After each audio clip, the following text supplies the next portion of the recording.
Mandate کو تسلیم کر لیں اگر کچھ ساکھ کو بحال کرنا چاہتے ہیں، ورنہ اگر آپ نے اس بات کی کوشش کی کہ زبردستی قبضہ کریں گے تو یہ جماعت اسلامی ہے۔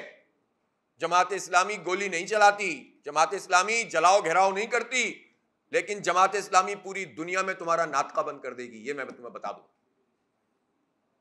اتنے سوال اٹھیں گے کہ تم چل نہیں سکو گے، اتنی گفتگو ہوگی کہ تم کام نہیں کر سکو۔ تم کام تو خیر کیا کرو گے، کام تو تم اپنا ہی کرتے ہو، تمہیں کرپشن بھی نہیں کرنے دیں گے۔ کیسے تم چلاؤ گے نظام کو اگر تم زبردستی قبضہ کرو گے؟ تو فرمایا تھا نا کل زرداری صاحب نے کہ ان کو معیشت کا بہت پتہ ہے۔ ہمیں معلوم ہے ان کو کون سی معیشت کا پتہ ہے۔ ان کو اس معیشت کا پتہ ہے کہ پیسے یہاں سے آتے ہیں تو کتنے لگانے ہیں اور کتنے کھانے ہیں، کس میں کس کس کو خریدنا ہے، کس طرح سے ملک کی معیشت کو تباہ کرنا ہے۔ یہ آرٹ ان لوگوں سے زیادہ کوئی نہیں جانتا۔ 15 جون کو اگر یہ الیکشن ہوگا تو اس الیکشن میں بھی جماعت اسلامی اور پی ٹی آئی کے 193 لوگ ووٹ ڈالیں گے، اور انشاءاللہ 193 پلس ہی ہوگا۔ اور اس کی وجہ یہ ہے کہ ہماری اور دیگر جماعتوں سے بھی بات چل رہی ہے، اور ہم توقع رکھتے ہیں کہ کراچی کی بیٹرمنٹ کے لیے، اس کی تعمیر و ترقی کے لیے، اور ایمانداری کے ساتھ کام کرنے کے لیے، اور قبضہ مافیا سے جان چھڑانے کے لیے، وڈیرا شاہی سے اس شہر کو بچانے کے لیے، وہ دیگر جماعتیں، ان کی لیڈرشپ بھی یہ فیصلہ کریں گی کہ وہ جماعت اسلامی کا ساتھ دیں۔ اس کے لیے ہم نے ان سے بات چیت جاری رکھی ہوئی ہے۔ ابھی بھی یہ سازش ہو رہی ہے کہ اب چونکہ انہوں نے پروسیس کو خفیہ رکھا ہوا ہے، تو اس خفیہ پروسیس کے ذریعے سے یہ چاہتے ہیں کہ کوئی ڈیل کر لیں 2 کروڑ 2 کروڑ 10 لاکھ پہ، گویا یہ کوئی کراچی کے انسان نہیں ہے، بلکہ یہ کوئی مارکیٹ کی شے ہے کہ جس کے اوپر آپ سودے بازی کر لیں کہ یہ اتنے کی ملے گی اور اتنے کی نہیں ملے گی۔ کوئی سودے بازی ہم قبول نہیں کریں گے۔ ہم جتنے ہیں اتنا گنا جائے، نہ ایک زیادہ نہ ایک کم۔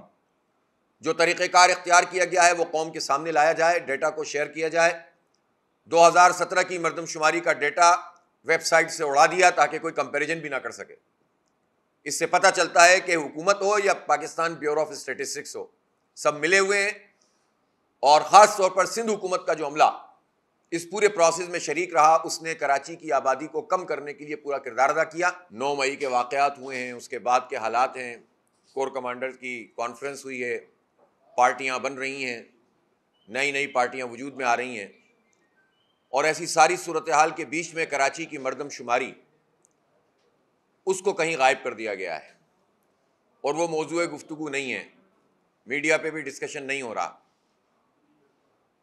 اور کراچی جس کی آبادی 3.5 کروڑ ہے، جب یہاں ٹیبلٹس کے ذریعے سے ڈیجیٹل مردم شماری ہوئی تو ہم نے اس وقت سے یہ اعتراض کیا تھا کہ آپ نے جو ایس او پی بنائی ہے وہ درست نہیں ہے، آپ کسی کو ایکسس نہیں دے رہے۔ پہلے انہوں نے کہا تھا کہ ہر فرد یہ چیک کر سکے گا کہ اس کا گھرانہ اور اس کے گھر کے افراد کاؤنٹ ہوئے کہ نہیں ہوئے، لیکن انہوں نے پھر یہ ایکسس بند کر دیا، اور کسی کو نہیں معلوم تھا کہ کیا ہو رہا ہے۔ بس ایک پریس ریلیز جاری ہو جاتی تھی پاکستان بیورو آف اسٹیٹسٹکس سے کہ اتنے لاکھ گنتی ہو گئی، اتنے کروڑ گنتی ہو گئی۔ جب ہم نے اعتراض کیا تو انہوں نے اپنا کامبنگ آپریشن کیا، اپنے لوگوں کو بھیجا، اور جب یہاں بھیجا تو پتہ چلا یہاں تو 38,000 ہائی رائز بلڈنگ میں مردم شماری ہوئی نہیں ہے، 1 2 3 فلور پہ ہو جاتی ہے اور باقی فلور چھوڑ دیتے ہیں۔ پھر انہوں نے کہا کہ ہم مدت بڑھاتے ہیں، پھر انہوں نے ایک میٹنگ کال کی جس میں ہم شریک بھی ہوئے، لیکن ان تمام چیزوں کے باوجود کراچی کے لوگوں کی گنتی نہیں کی گئی۔